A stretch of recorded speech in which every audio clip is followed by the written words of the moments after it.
Welcome to Solvetic, your channel to always learn technology easily. Below in the description, you will find useful links we used in this video.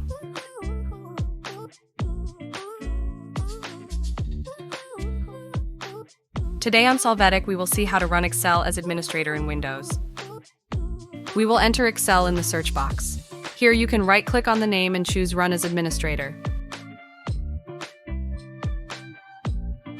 Alternatively, you can display the options in the side panel and there click on Run as Administrator.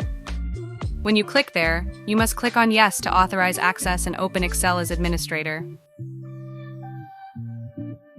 Hey, remember to subscribe Solvetic channel.